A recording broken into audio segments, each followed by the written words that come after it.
Amém. Queridos, graça e paz.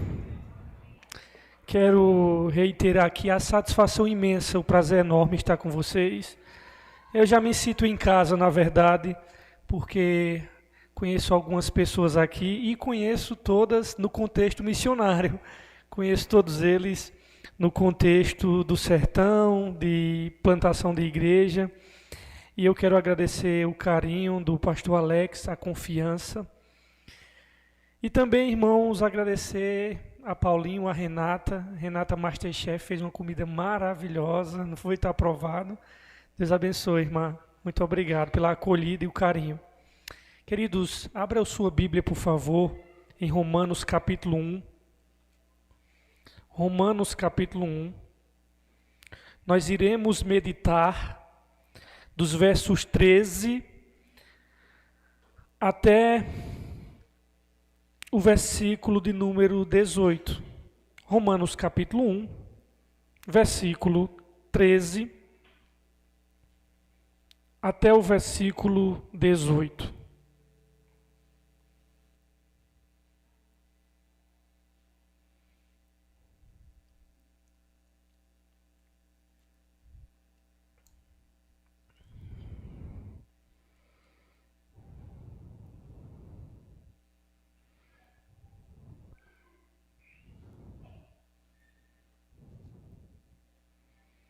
Todos encontraram Romanos capítulo 13, Romanos capítulo 1, versículo 13 ao 18. Eu posso fazer a leitura. Eu gostaria que a igreja, após a leitura da palavra de Deus, vocês encarecidamente não fechassem a Bíblia, mantessem ela aberta, porque nós vamos trabalhar versículo por versículo. Então mantenha a Bíblia aberta após a leitura.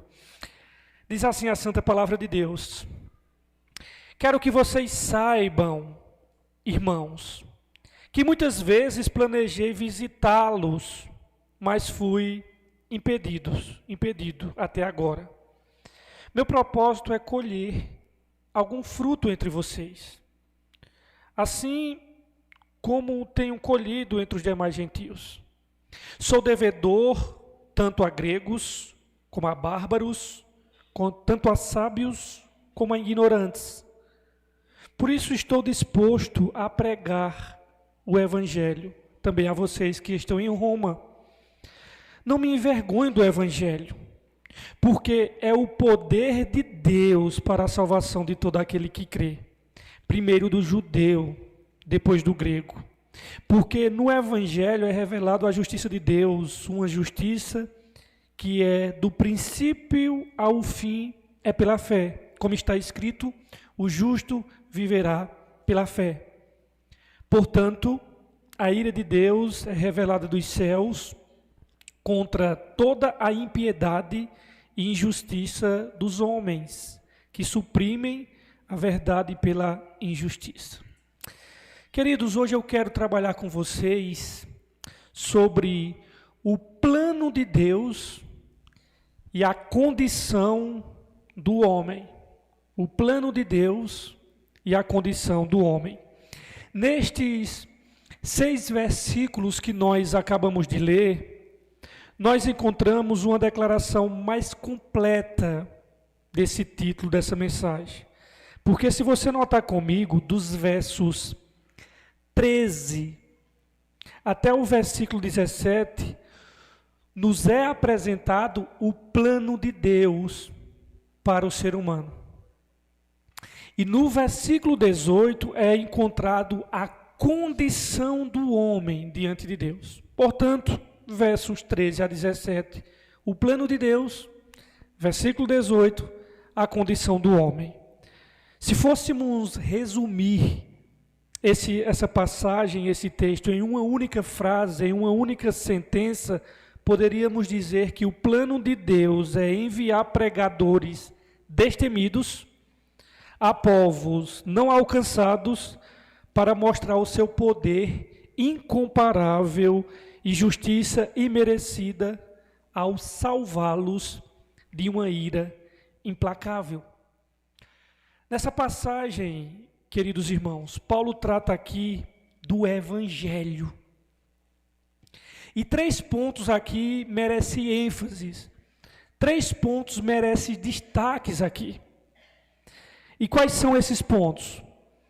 A necessidade de pregar o Evangelho. Segundo ponto, o poder do Evangelho. E terceiro ponto, a eficácia do Evangelho.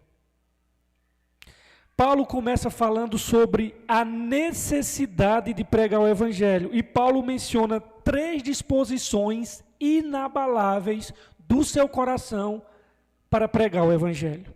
Como isso é uma necessidade urgente.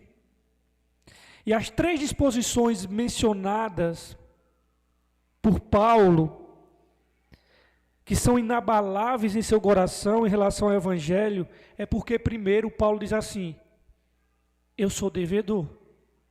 Veja comigo no versículo 14. Ele começa dizendo o quê? Sou o quê? Então é a primeira disposição inabalável, sou devedor. Em segundo lugar, Paulo diz: eu estou pronto. É o que está escrito no versículo de número 15, que diz assim: por isto estou pronto. A minha diz: por isso estou disposto.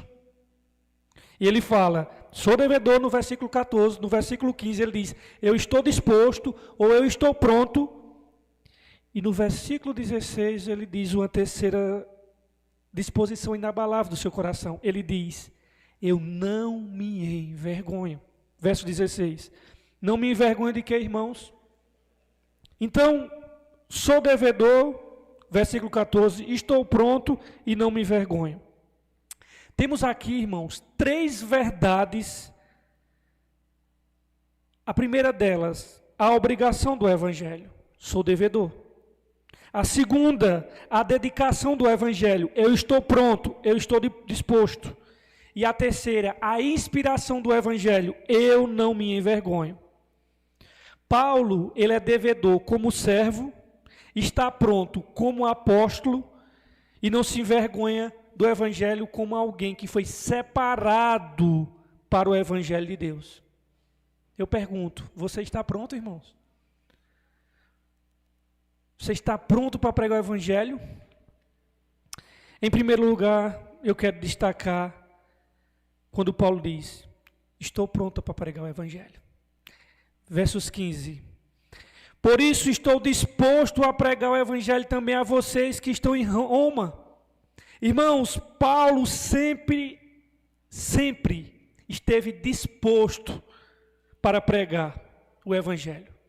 Paulo pregava nas prisões, Paulo pregava em liberdade, Paulo pregava nas sinagogas, Paulo pregava nas cortes, pregava nos lares, pregava nas praças, pregava em pobreza e pregava em fartura.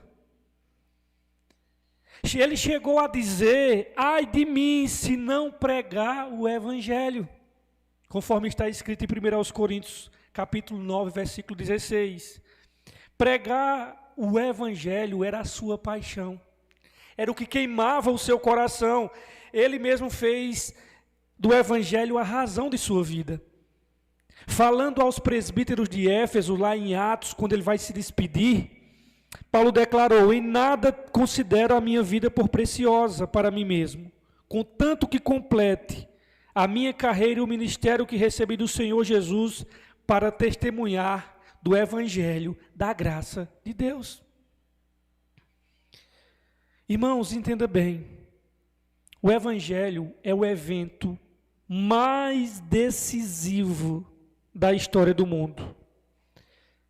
O evento mais decisivo da história do mundo é a proclamação do Evangelho, é a pregação do Evangelho ao mundo perdido.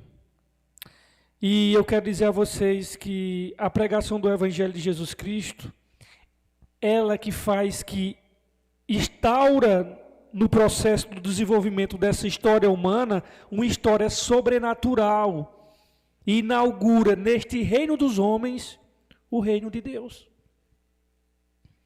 Então, quando Paulo diz: eu estou pronto, ou eu estou disposto, Quando Paulo diz isso, em outras palavras, ele estava desejoso, ele estava com um grande interesse, com uma grande expectativa de pregar e de anunciar esse santo evangelho.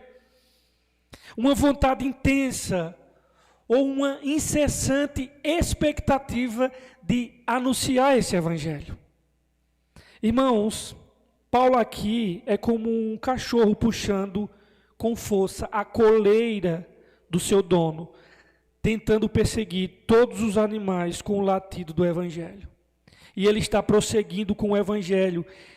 E eu pergunto, como é que Paulo não estaria desejoso, com incessante expectativa, com desejo ardente no seu coração? Como ele não estaria? Porque o evangelho, irmãos, é a melhor notícia do mundo. Aliás, a palavra evangelho significa boas novas, boas notícias. E diga-se de passagem, os primeiros a pregar as boas novas, sabe quem foi? Foram os anjos. Quando Jesus nasceu, eles disseram: hoje vos trago boas novas de grande alegria, e que será para todo mundo. É que hoje, na cidade de Davi, vos nasceu o Salvador, que é Cristo o Senhor. Eles foram os primeiros a anunciar boas novas. Então, irmãos, como era que Paulo não estaria disposto, se o evangelho é a melhor notícia do mundo? Assim também, queridos, em nós deve haver o mesmo anseio, zelo e fervor para anunciar estas boas novas. E o evangelho, irmãos, não é um conceito, não é uma filosofia, não é normas. O evangelho é uma pessoa, é a pessoa de Jesus. Ele é a boa notícia de Deus para a humanidade. Ele é a joia preciosa do gabinete de Deus dada a este mundo de pecadores. E devíamos ser como cães, puxando a coleira do nosso mestre, latindo para tornar Cristo desejado e conhecido entre as nações. Ansiosos, esperançosos, desejosos de que a glória de Cristo seja conhecida. Portanto, devemos nos perguntar, meus amados irmãos, eu realmente anseio por Cristo? Eu de fato estou motivado a fazer a minha parte no plano divino para alcançar os perdidos, seja do outro lado da rua até o outro lado do mundo? Eu estou engajado, motivado para fazer parte do plano divino para alcançar as nações? Pense nisso, pois devemos perseguir o plano de Deus com entusiasmo. Mas, irmãos, Paulo ele só não estava pronto. Ele, em segundo lugar, disse que ele era devedor. Versículo 14. Sou devedor, mas ele era devedor a quem, irmãos? Tanto a gregos, como a quem? A bárbaros. Tanto a sábios, como a ignorantes. Em outras palavras, eu sou devedor a todo mundo, judeu, gentil, incircunciso, circunciso, ou seja, de todas as etnias eu sou devedor. E há duas maneiras, irmãos, de alguém se endividar. A primeira é pegando dinheiro emprestado. Eu pego o dinheiro emprestado aqui com o pastor Alex. No momento que eu peguei dinheiro emprestado com ele, eu sou devedor. Essa é a primeira maneira de ser devedor. Mas também existe uma segunda forma de nós sermos devedores. É quando o pastor Alex diz: olha, Rafael, esse dinheiro que eu estou lhe entregando é para você entregar a Samuel. No momento que ele, pastor Alex, passa para mim essa quantia que não é minha, mas é para entregar nas mãos de Samuel, naquele momento que eu peguei, eu já sou devedor, irmãos. E aí, é nesse segundo caso que Paulo diz: eu sou devedor. Por quê? Deus havia confiado a Paulo o evangelho como tesouro que ele deveria entregar a Roma e ao mundo inteiro, à Espanha e até os confins da terra de então. Então ele não podia reter esse tesouro, ele precisava entregá-lo com fidelidade. Irmãos, entenda bem, Deus nos confiou a sua palavra. Ele nos entregou um tesouro chamado Evangelho, e precisamos ir e anunciar essa salvação. Só negar o Evangelho é como um crime de apropriação indébita, irmãos. O Evangelho não é para ser retido, egoisticamente. O Evangelho é para ser proclamado. Precisamos ir, anunciar. O Evangelho, irmãos, ninguém pode reivindicar o monopólio do Evangelho, ninguém. A boa nova de Deus é para ser repartida e é nossa obrigação fazê-la conhecida aos outros. Em qualquer lugar do mundo, deixar de pagar uma dívida a alguém é considerado como algo vergonhoso. Proclamar este evangelho em todo mundo e a toda criatura não é uma questão de sentimento ou de preferência, irmãos, é uma questão de obrigação moral, é dever sagrado. Imagina, o pastor Alex me entrega esse valor e em vez de eu entregar a Samuel, eu pego e sumo e vou embora. Que coisa vergonhosa. Que escândalo. O Senhor nos deu o evangelho. E Ele não só nos deu, Ele disse para onde é que esse evangelho tem que ir. Ide por todo mundo, pregar o evangelho. Quem crer e for batizado será salvo.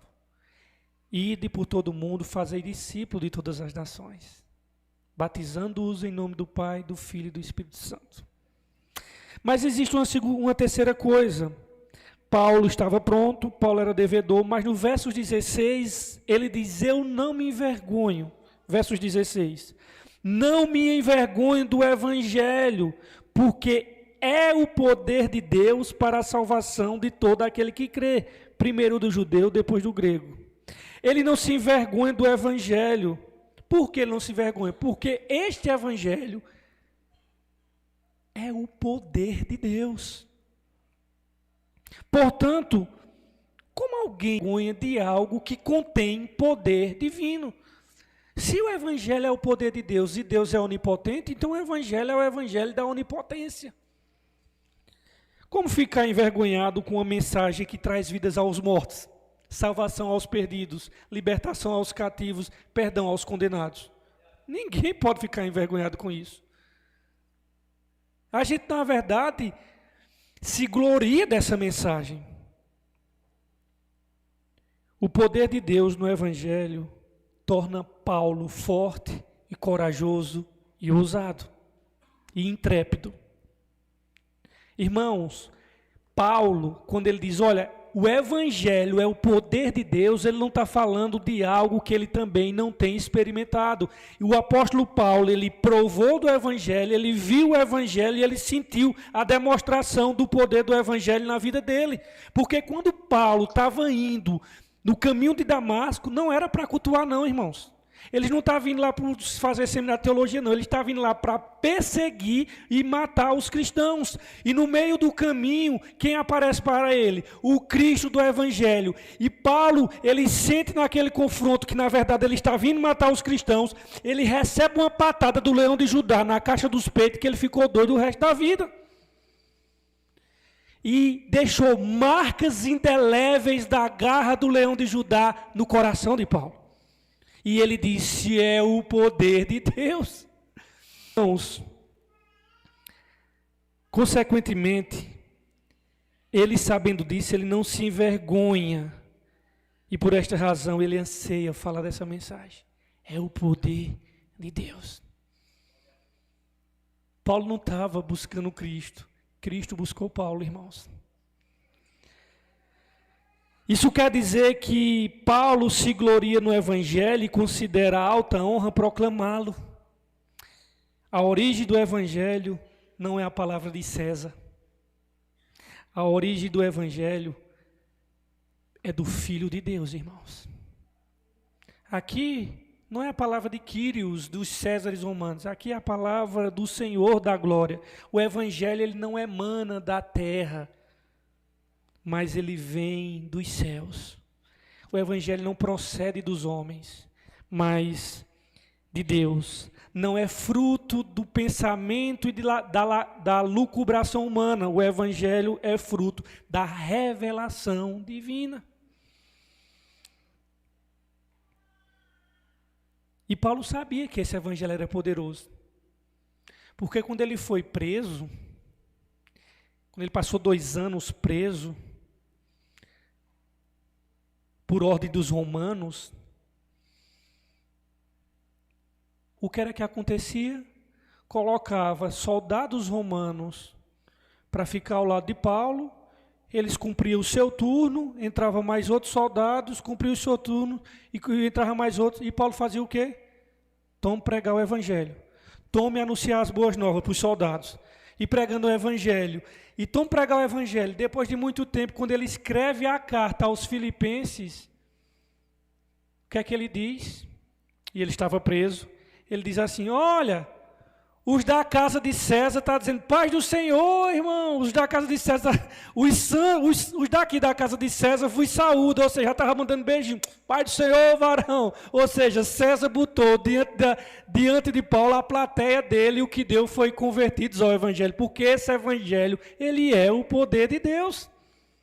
Ele penetra em países comunistas, ele penetra em cortinas de ferro. O evangelho, ele é poderoso, irmãos. E não há coração duro que o evangelho não possa quebrar.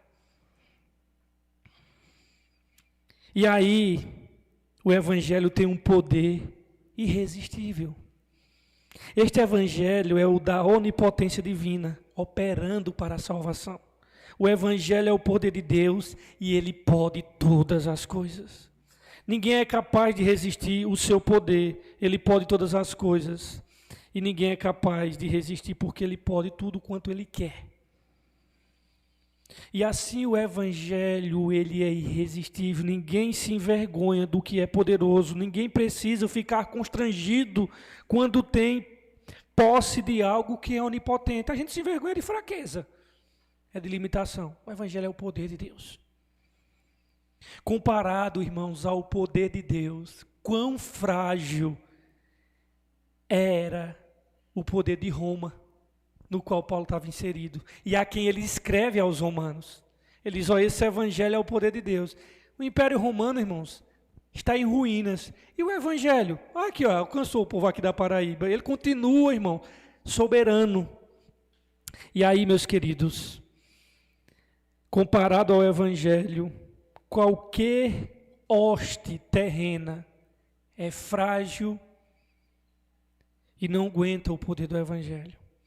Os exércitos terrenos, eles destroem. Só é ver aí a guerra da Rússia com a Ucrânia. Mas o evangelho, ele salva, irmão, ele não destrói. Ele é o poder de Deus para a salvação.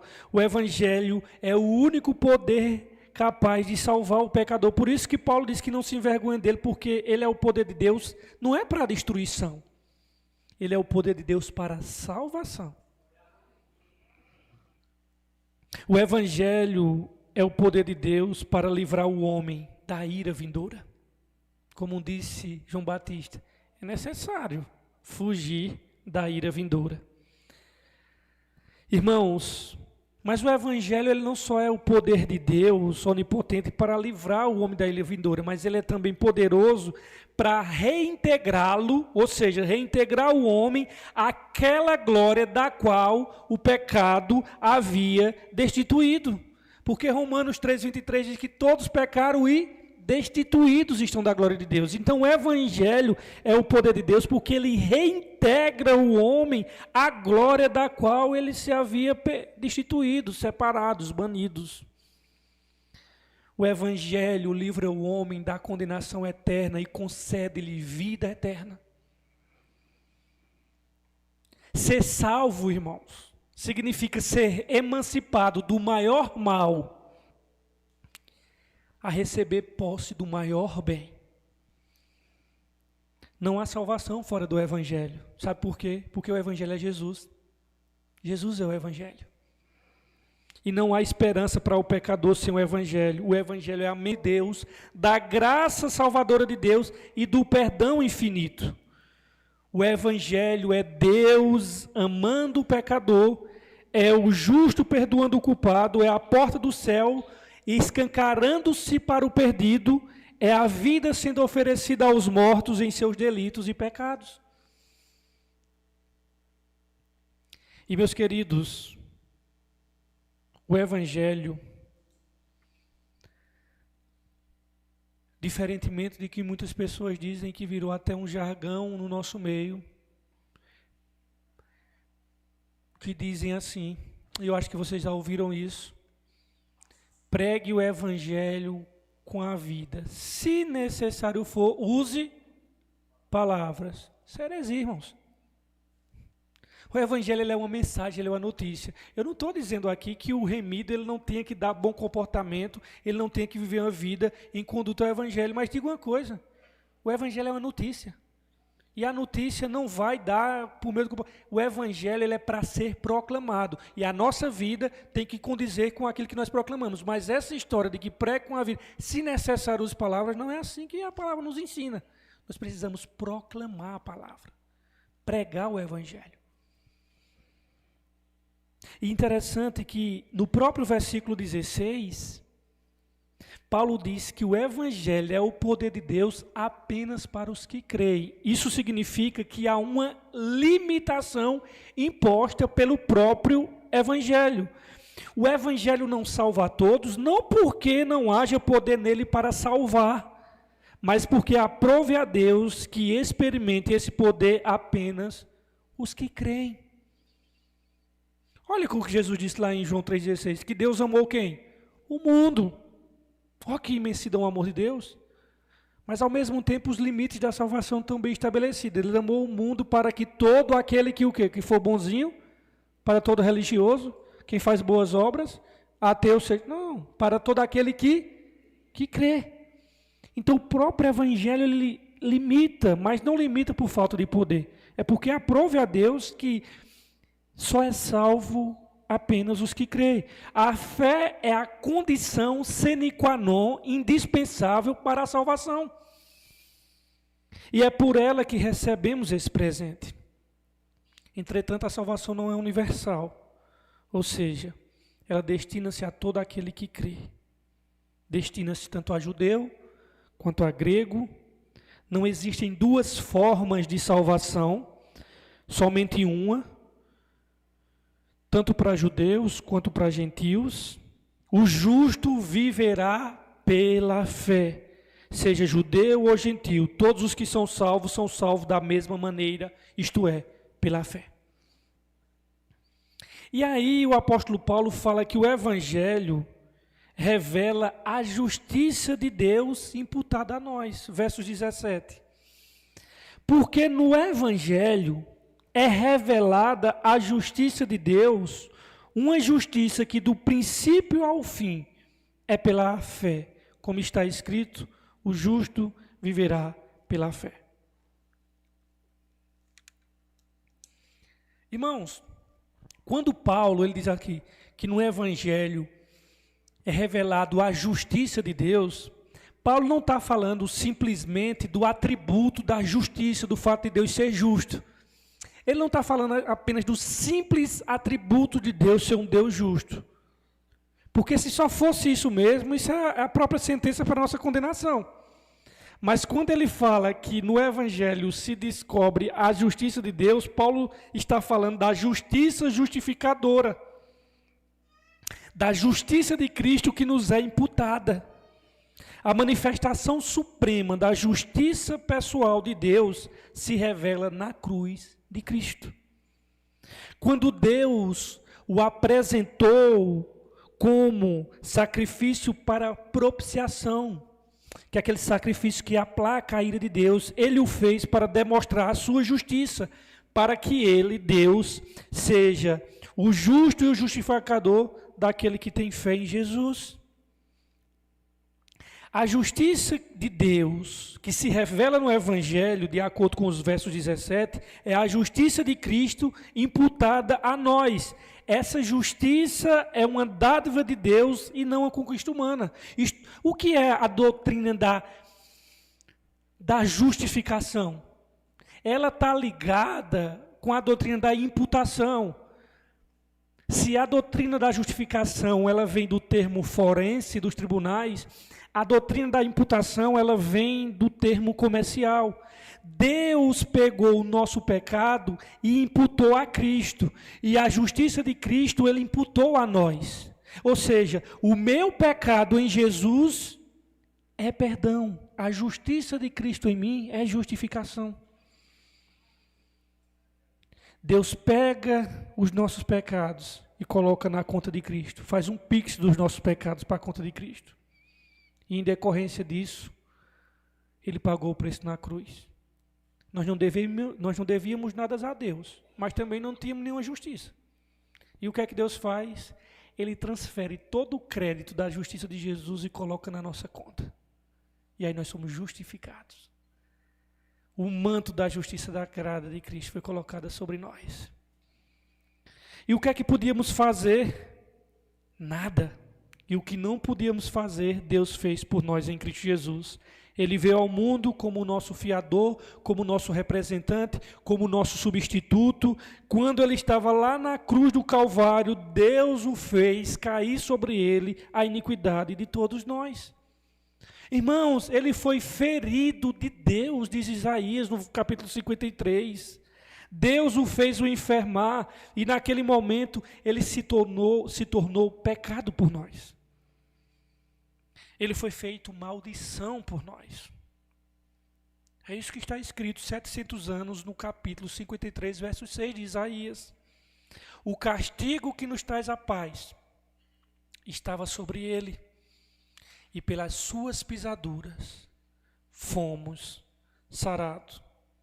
Esse texto nos diz que o Evangelho é o poder de Deus para a salvação, porque a justiça de Deus se revela no Evangelho de fé em fé. O Evangelho, irmãos, ele se propaga por meio da proclamação verbal, auricular. Os mortos são os regenerados, ou seja, e trazidos à vida. E nessa fé, conforme eles, os regenerados, eles valorizam-se e apegam a Cristo e Deus os declara justificados. E tudo o que Jesus Cristo é e tudo o que Ele fez, tornou-se de nós pela fé e pela união com Ele. Meus irmãos, isso é fantástico. Deus nos deu todas as riquezas que pertencia a Cristo.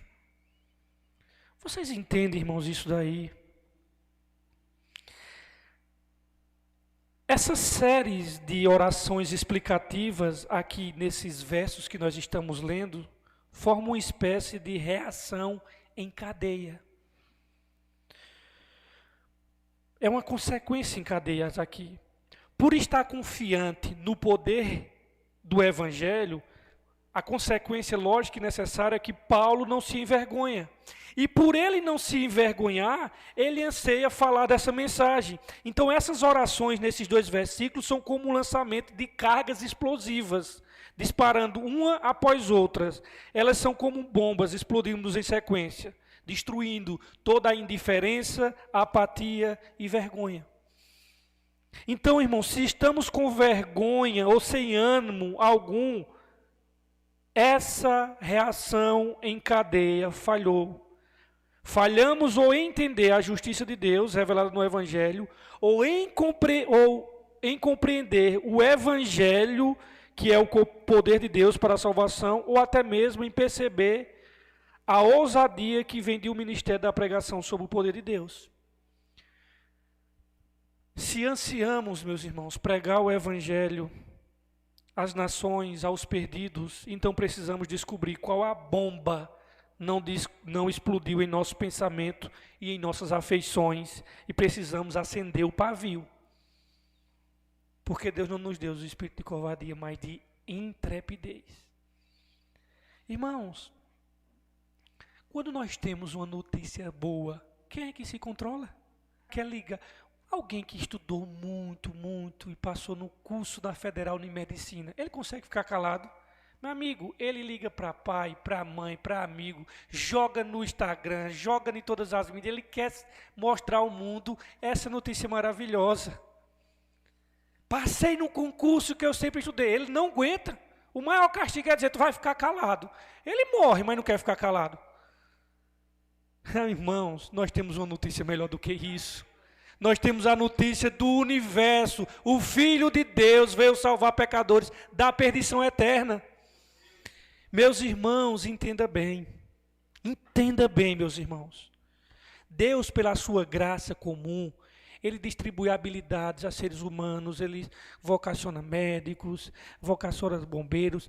E aí eu sempre pergunto, olha, qual a profissão mais importante? Alguém, é médico, porque médico salva vidas. Irmãos, eu tenho vários amigos médicos, mas eu vou dizer, ele não salva vidas, ele só procrastina a morte.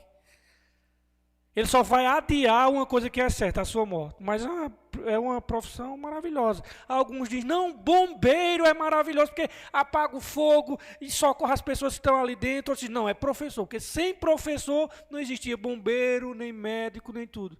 Eu pergunto a vocês, qual dessas, ou de qualquer outra profissão, salva o homem da perdição eterna?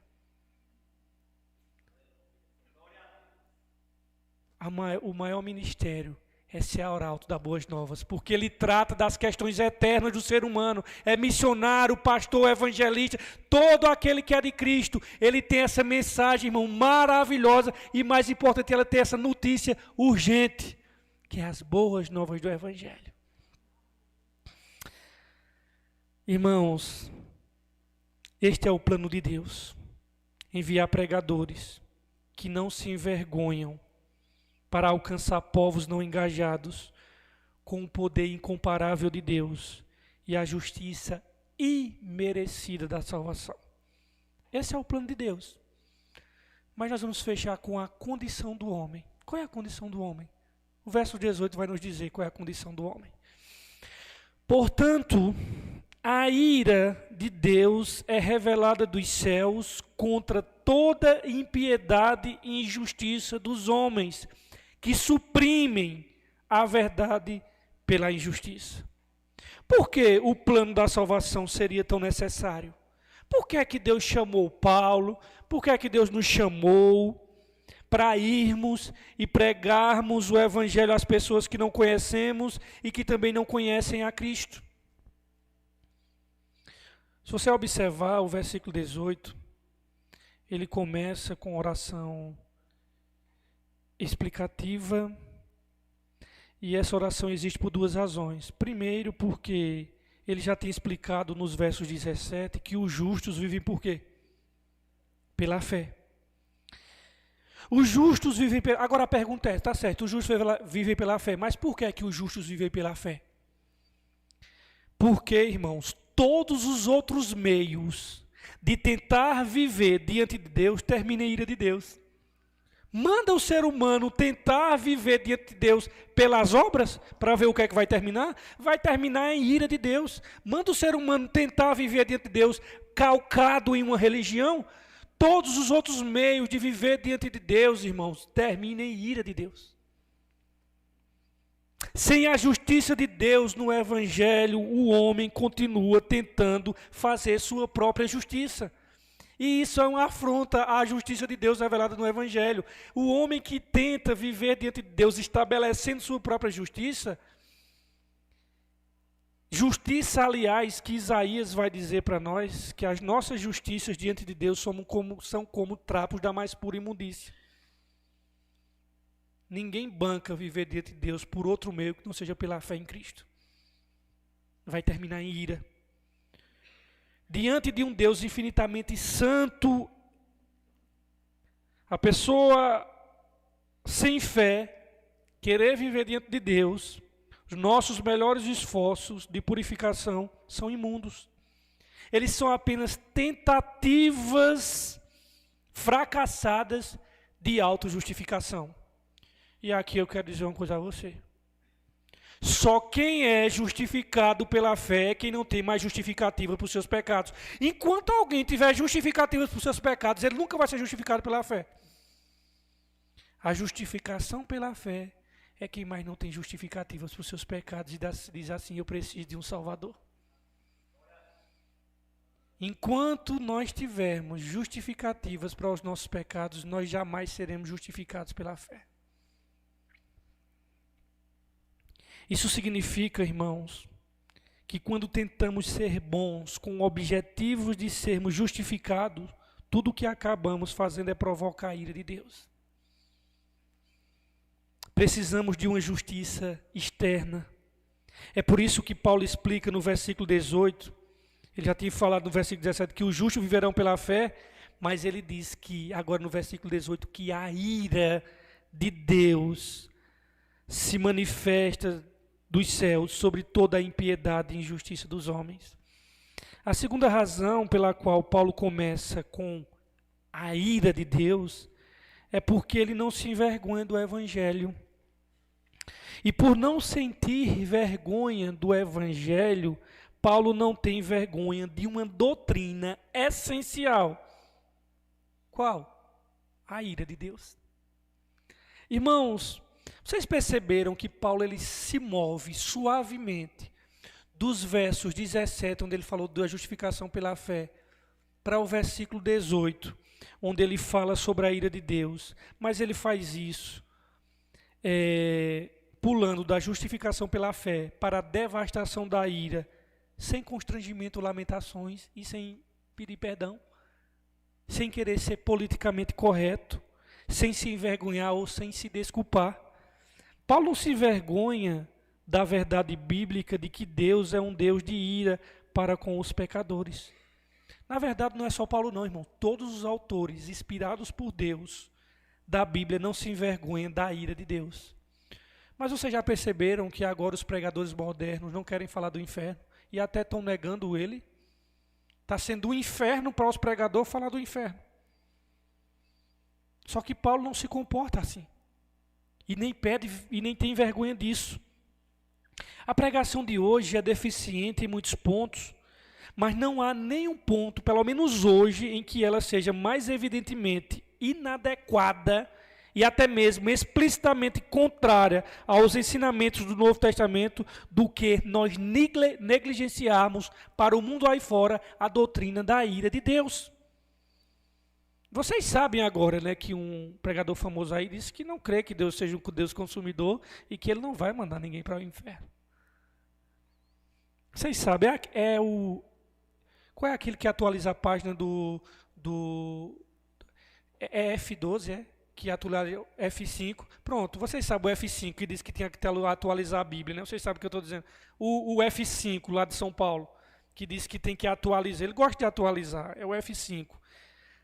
Só que o F5 acabou de dizer agora que também não crê que Deus seja um Deus consumidor.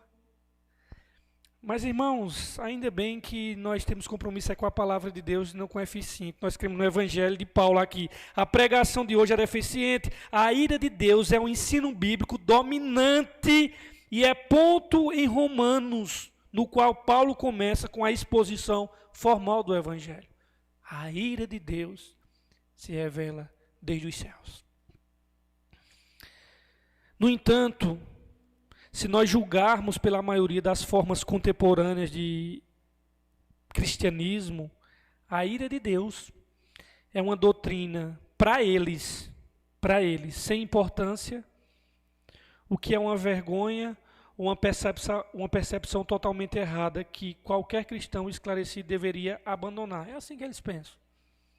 Em outras palavras, é nesse ponto, irmãos, que muitos cristãos e até mesmo pregadores e missionários se afastam tragicamente das Escrituras, apesar da ira de Deus ser uma verdade essencial. Pense nas vezes que você, pense nos outros não, pense nas vezes que você no seu trabalho, na sua faculdade, com o seu colega de classe, com o seu professor, todos eles que não eram cristãos, quando o assunto sobre a ira de Deus, sobre o inferno surgiu, talvez você tenha ficado receoso, um tanto reticente, tentando apresentar Deus como um cara legal, colocar uma maquiagem em Deus, falando sobre Deus, de um modo que eles têm a certeza que vão gostar dele. Eu vou falar de Deus de uma forma que eles vão gostar de Deus. Então deixa eu dar uma polida aqui em Deus, passar uma maquiagem, tornar Deus palatável, Deus na fita. Irmãos, deixa eu dizer um negócio a vocês. Deus não precisa do nosso marketing e de nós maquiarmos ele para ele ficar bem na fita com o pecador aí fora. Ele se responsabilizou pelo que ele escreveu aqui. Então a gente não precisa ter vergonha de algo que ele não tem. Deus é um Deus irado e o pecador vai para o inferno que não se converter. Essa é a mensagem, irmãos. De João Batista, de Jesus, de Pedro, de Paulo e de toda a Bíblia. Então, irmãos, quão tentador nesses tempos pós-modernos, nesses tempos de politicamente correto, é pensar em pular a parte em que a Bíblia ensina sobre a ira de Deus. Mas Deus não se envergonha de sua ira. Ele não se envergonha do seu juízo. Ele não recua ou tenta apresentar um lado mais lisonjeiro de seu caráter, enquanto ele pega aqui e esconde atrás de si uma verdade desagradável para a nossa sociedade cada vez mais pós-cristã. Ele não faz isso, nós tentamos fazer, para tornar o evangelho mais palatável, um evangelho que não confronte o pecador, o evangelho que diz assim, olha, você é o centro do coração de Jesus. Essas pregaçõezinhas aí, ele nos diz muito claramente que é um Deus de ira. Não estamos falando de raiva descontrolada, atrelada a essa ira humana, descontrolada e violenta vingança dos homens. Não é isso. Sua ira é a sua indignação, cólera ou fúria estabelecida, intencional e justamente. Deus é santo. Quando essa santidade é violada, a justiça de Deus entra em ação. E quando a justiça de Deus é aplicada no pecador sem Cristo, essa justiça aplicada é chamada de ira de Deus. O que é a ira de Deus? Senão a justiça de Deus sendo aplicada no pecador. E Deus nos diz muito claramente sobre isso. E como diz o versículo 18, a ira de Deus se revela, se manifesta desde os céus sobre toda a impiedade e injustiça dos homens. Se nós mitigarmos a dureza da ira de Deus, nós minimizaremos a urgência da sua missão. Saiba disso. Quanto mais você arrefecer a ira de Deus, a condenação eterna, mais você vai arrefecer a urgência sobre missões. Pode deixar, irmãos, essa doutrina permanecer severa, mordaz ou pesado, porque só então começaremos a entender a condição da humanidade e o grave perigo que os povos não alcançados e não engajados enfrentam, porque a ira de Deus permanece sobre ele. O que é que está escrito em João? Todo mundo gosta de João 3,16. Ah, Deus amou o mundo. Só que ninguém esquece de João 3,36, que está no mesmo capítulo, que diz que aquele que crê no Filho tem a vida eterna, porém aquele que não crê no Filho, a ira de Deus sobre ele permanece. E a definição da ira de Deus, irmãos, está relacionada a 3 outros atributos: retidão, santidade e injustiça. A perfeita retidão de Deus é o seu amor pela sua santidade. E a justiça de Deus é a sua abominação ao pecado. A ira é a santa repulsa do ser de Deus, que surge de sua própria natureza contra o que é mal. Em outras palavras, a ira está em Deus, faz parte de sua natureza e seu ser. Todo o seu ser é contra o pecado e impiedade. Por isso que o versículo 18 diz: a ira de Deus contra toda impiedade e perversão dos homens. O homem se encontra, irmãos, em uma condição na qual seu pecado ele provocou um Deus onipotente e santo. Então Deus está contra o homem, e por isso que a Bíblia alerta: horrível coisa é cair nas mãos do Deus vivo. Hebreus 10, 31. E aí ele arremata dizendo: o nosso Deus é um fogo que consumidor. Algumas pessoas fazem objeção a essa visão de Deus. Elas dizem: se Deus está irado, então ele é um monstro. Isso não torna Deus autoritário e cruel? E essa ira não é coerente com o Deus de amor. E assim essas pessoas pós-modernas, elas rejeitam essa visão de Deus e tentam se esquivar de passagens como essas, como Romanos fala. E eles acham essa doutrina inconveniente, indigna, mas nós devemos fazer algumas perguntas para essas pessoas. Primeiro, olha, o mal existe no mundo em que vivemos, e obviamente todos vão responder sim. Bem, em segundo lugar, esse mal deve ficar impune? Todos vão dizer, obviamente, não. Então, terceira pergunta, quem vai punir o mal realmente que está no mundo, se não Deus? Quem sabe a melhor forma de punir o mal, se não Deus? E finalmente, como seria se Deus não odiasse e punisse o mal e o pecado? Queridos, a ira de Deus é uma doutrina tão necessária em um mundo tão caído e mau quanto a doutrina do amor de Deus. O homem perdido sem Cristo nas trevas quer um mundo onde o mal não existe, não exista, onde Deus não o castigue. Mas o mal, ele já existe. Portanto, a humanidade não pode ter um mundo onde o mal é punido e um mundo onde Deus não pune. Não existe isso. Deus mostrará a perfeição do seu caráter até mesmo na ira contra o mal. Por isso que lá em Apocalipse, quando Deus derramar as taças da sua ira, enquanto os homens mordem suas línguas de dores e blasfemam dos deuses que têm poder sobre essas pragas, ao mesmo tempo, concomitantemente, há um coro nos céus dizendo: Senhor, justo e santo é o Senhor, e eles são dignos e merecedores disso. Os anjos louvam ao Senhor pelo derramar das suas taças da ira. E aí, para nós fecharmos, a revelação da ira de Deus está no presente, porque é assim que Paulo diz. A ira de Deus revela-se, aqui está no presente contínuo. Além da ira de Deus ser um tema central na Bíblia e, consequentemente, as más notícias, porque o Evangelho é boas notícias, mas essa boa notícia, antes de ser dada, tem que vir a má notícia. Antes do pecador se alegrar e chorar de emoção no Monte do Calvário, ele tem que dar um rolê lá no Monte Sinai primeiro para descobrir a lei, para que ele possa então entender a gravidade do seu pecado. E aí, essa ira de Deus, ela também é uma realidade presente. Como podemos ver e perceber, o verbo do verso 18 está no presente. Deus revela no presente sua ira contra os ímpios e os injustos.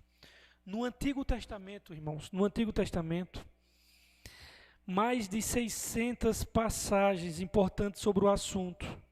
Deus apresenta sua ira, não apenas no fim dos tempos, mas também no decorrer do tempo.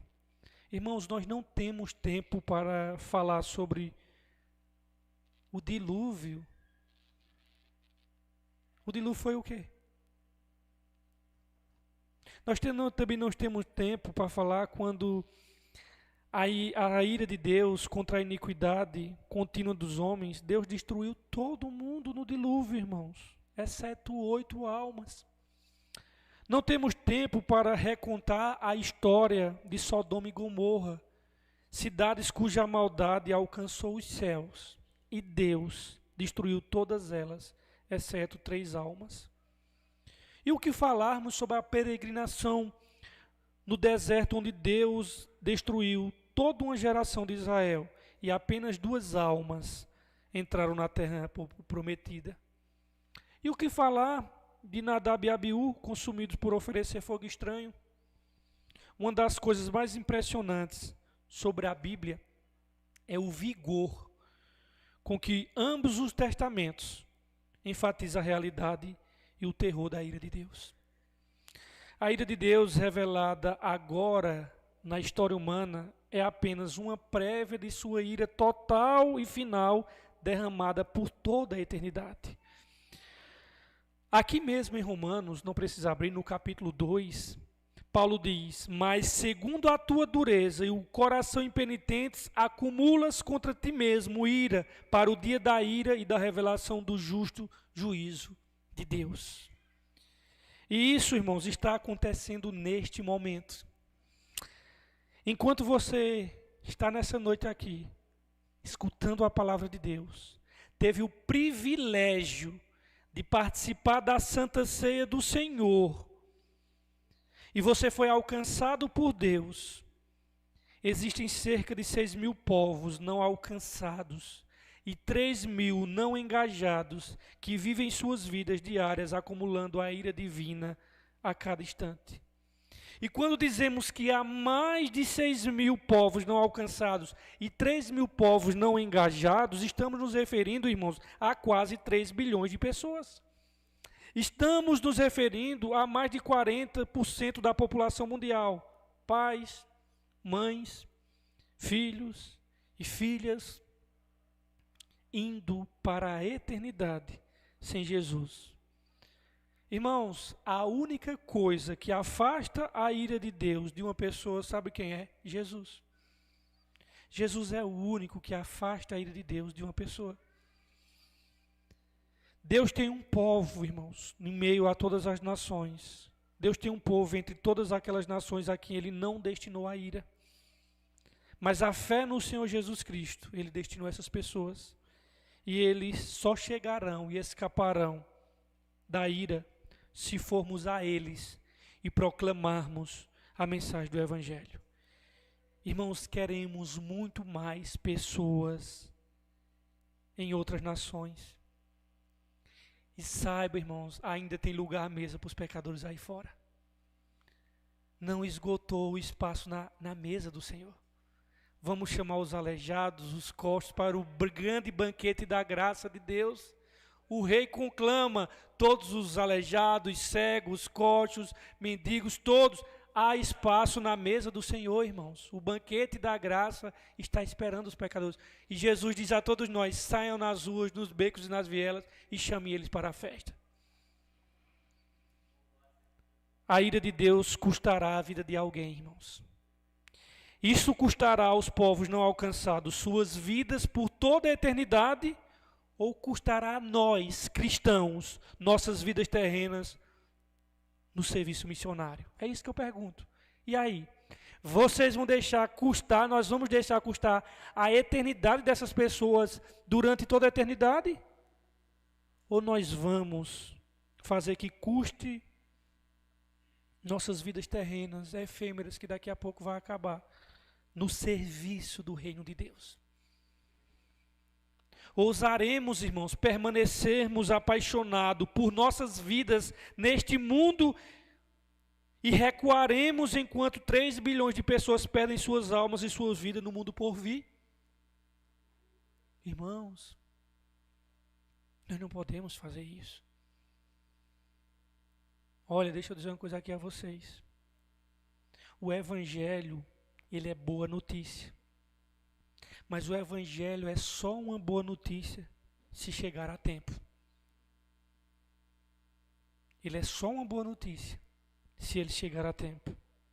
A ira de Deus sobre o mundo significa que precisamos ser urgentes em pregar o Evangelho a tempo e dizermos uníssono: arrependei-vos e convertei-vos, porque é chegado o reino de Deus.